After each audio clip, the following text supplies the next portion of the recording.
Bakit nga ba maraming tumatangkilik sa One Piece? Dahil ba sa malulupet na fight scenes? Dahil ba sa bida na kayang umubos ng isang batalyong kalaban? O dahil sa storytelling na talaga namang magiging emosyonal ka? Yes, yung mga nabanggit ko nga pwede nating sabihing isa sa mga rason kung bakit maraming sumusubaybay sa kwento ng One Piece. Pero ang pinakarason nga kaya maraming sumasakay sa kwento na to at hindi na bumababa pa itong mga foreshadowing na nilalagay ng creator neto na si Ichiro Oda. At isa nga ako sa nahikayat sa rason na to kaya patuloy ko pa rin itong sinusubaybayan. Kaya naman sa video nga na to ito yung pag-uusapan natin. Itong ilan sa mga malulupet na foreshadowing ni Oda sa kwento niya. So first ano ba itong foreshadowing? Isa nga itong literary device kung saan nagbibigay ng subtle hints, warnings, or clues yung author para sa plot na gagawin niya. Kumbaga pwedeng naglapag ng clue si Oda in chapter 100 at later on in chapter 500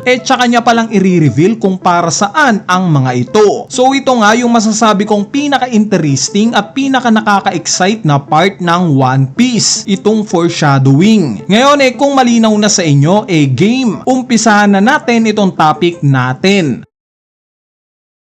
Ang masasabi ko ngang pinakasikat na foreshadowing na ginawa ni Oda itong naging pagkamatay ni Portgas the Ace during Marineford War. Nangyari nga ito in chapter 574. Pero alam nyo ba na way back chapter 520 foreshadow na ni Oda na magaganap talaga itong pagkamatay ni Ace? Yes guys, 2 years bago mangyari itong moment na to. Dahil sa cover page nga nitong chapter 520 ipinakitang may hawak na baraha itong si Luffy. Sa kaliwang kamay nga niya itong baraha ni Brook, which is alam naman nating ang nare-represent ni Brook death o kamatayan. Dahil literal ngang namatay na siya at dahil lang sa devil fruit niya kaya siya buhay ngayon. Sa kanang kamay naman niya nakaibabaw itong barahang Ace na nagre-represent naman obviously sa kapatid niyang si Ace. So death at Ace. Bali hindi nga lang yan. Yung itsura nga rin ni Luffy sa cover page na to literal na ganito yung naging itsura niya nung time na mamatay na itong si Ace. At although rich na nga ng konti itong si Brook nga na nagre-represent sa death ipinakita sa kung paanong paraan mamamatay itong si Ace. Dahil nakita nga nating tuhog-tuhog niya itong mga pulang mansanas na indikasyon na sa pagtuhog rin ng kulay pula mamamatay itong si Ace. Next foreshadowing itong cover ng One Piece Volume 25. Present nga sa cover na to sila Shanks, Buggy, Luffy at Blackbeard. In 2002 pa nga ito na i-release. It turns out na foreshadowing pala ito ng mga future emperors. Dahil pagtapos nga ng 20 years in 2022 itong apat nga na to nalaman nating sila pala ang magiging mga emperor sa present timeline. Sumunod itong cover page ng chapter 310. Nirelease nga ito in 2004. Kapansin-pansin nga sa cover page na to na nakakimono itong sila Luffy na subtle hint sa future arc na Wano arc. In fact yung logo nga mismo ng Kozuki family makikita natin sa kimono ni Luffy. At syempre pwede ba namang hindi natin pansinin itong pink na dragon sa likod? It turns out na ito pala yung foreshadowing para sa karakter ni Momonosuke na inintroduce sa atin sa chapter 684 pa. Speaking of Momonosuke during chapter 820 nga nabanggit niya kay Usopp na kilala at nakita na daw niya si Roger pati na yung pirate crew neto. Which ang reply nga ni Usopp nagsisinungaling daw si Momonosuke dahil 20 plus years na nga daw patay si Roger. Later on nga pagtapos ng almost 100 chapter during chapter 919 ni-reveal ni Kinemon na indeed galing daw sila sa past 20 years ago. Meaning itong kinlaim ni Momonosuke na nakilala niya si Roger totoo pala. Bukod pa dyan kung mapapansin nyo sa ibabang kanan may word nga dito na Shibaraku na in English makukuha natin yung word na I'm going for a while. So sino ba yung tinutukoy na aalis? Ito nga yung kasama mismo ni Luffy sa cover page na to. Sila Usopp at Robin. Si Robin nga umalis later on during Water 7 arc up to Enies Lobby arc. Same as Usopp na umalis rin sa arc na to dahil sa Going Merry.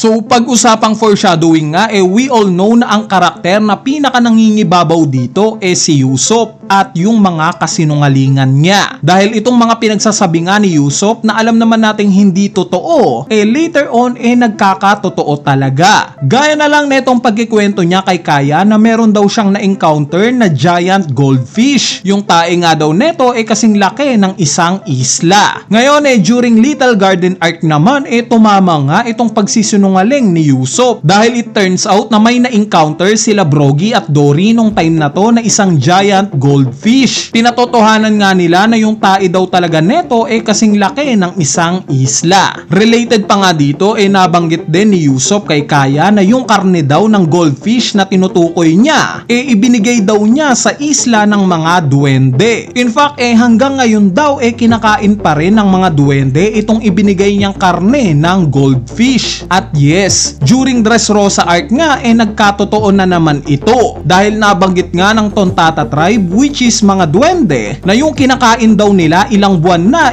karne ng goldfish. Next itong pagbabanggit niya na 30 million belly daw yung bounty niya na alam naman nating hindi totoo dahil kay Luffy nga ito ibinigay. Ang explanation nga ni Usopp dahil sa present daw siya sa bounty picture ni Luffy, meaning dalawa daw sila ni Luffy na meron tag 30 million belly na bounty. Ngayon during Enies Lobby arc nga nung makuha na ni Usopp yung una niyang bounty indeed 30 million belly nga talaga yung bounty niya. So itong mga kasinungalingan nga ni Usopp na-translate into foreshadowing. Gaya nga ng nakasaad sa cover page ng chapter 796 specifically sa short ni Usopp na ang sabi lies turns into reality ganito nga yung nangyayari sa mga kwento ni Usopp. Kaya naman abangan pa nga natin kung ano pang kasinungalingan ang ibabato netong si Usopp na magkakatotoo.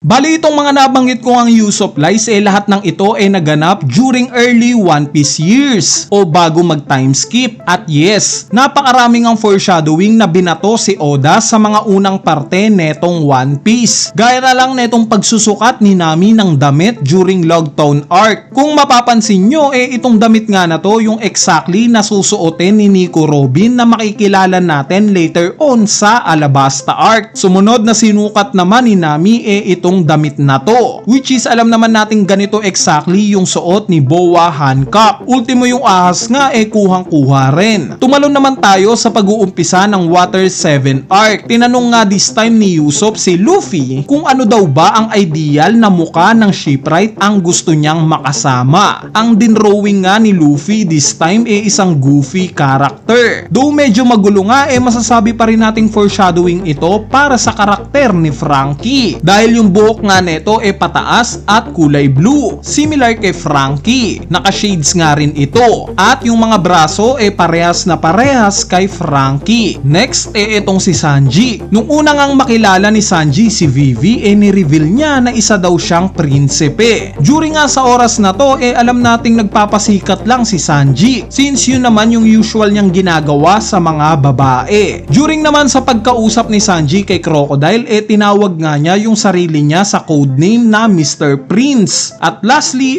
itong pag-amin niya kay Nami na isinilang daw siya sa North Blue. It turns out na itong mga clue pala na to foreshadowing sa pagiging prinsipe talaga ni Sanji. Totoo ngang isinilang siya sa North Blue at prinsipe talaga siya ng Germa Kingdom. Anyway, ayan na nga yung ilan sa mga foreshadowing na nakalap natin sa kwento ng One Piece. Alam ko na hindi lahat naisama natin sa listahan na to. Kaya naman kung may nakalimutan nga ako o notable foreshadowing na sa tingin nyo worthy talakayin, i-comment nyo na nga lang yan sa ating comment section sa ibaba para mapag-usapan natin yan. Kung sakaling natripan nyo naman yung topic natin sa araw na to, huwag nyo na rin kalimutang pindutin yung like button dahil napakalaking tulong na nga niyang like nyo para sa ating channel. So yun lang, peace!